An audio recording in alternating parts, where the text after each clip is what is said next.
மனதின் சமநிலை. ஒரு அரசன் தன் 4 முக்கிய அமைச்சர்களை கூப்பிட்டு அவர்களில் ஒருவரை முதல் அமைச்சராக நியமிக்க இருப்பதாகவும் அதற்கு அவர் வைக்கும் தேர்வில் வெற்றி பெற வேண்டும் என்றும் கூறினார். தேர்வு இதுதான். கணித முறையில் அமைக்கப்பட்ட ஒரு பூட்டை யார் விரைவில் திறக்கிறார்களோ அவரே வெற்றியாளர். 3 அமைச்சர்கள் அன்று இரவு முழுவதும் கணிதம் பற்றிய பல புத்தகங்களை படித்துக் கொண்டிருந்தனர். ஒருவர் மட்டும் நிம்மதியாக தூங்கிவிட்டார். மறுநாள் காலை அரசவையில் பூட்டு கொண்டு வரப்பட்டது. பூட்டின் அமைப்பு எல்லோருடைய படபடப்பையும் அதிகரித்தது.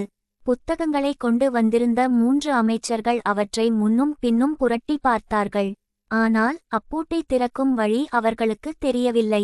இரவில் நன்கு தூங்கிய அமைச்சர் மெதுவாக எழுந்து வந்து பூட்டை நன்கு ஆராய்ந்தார்.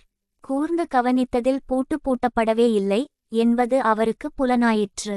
சாவியே இல்லாமல், எந்த கணித சூத்திரமும் இல்லாமல் பூட்டை எளிதாக அவர் திறக்க மன்னர் அவரையே முதல் அமைச்சர் ஆக்கினார். பிரச்சினையை தீர்க்க வேண்டுமானால் முதலில் பிரச்சினை என்னவென்பதை நன்கு புரிந்து கொள்ள வேண்டும். பிரச்சினையை புரிந்து கொள்ள மனம் சமநிலையில் இருக்க வேண்டும். Thank you.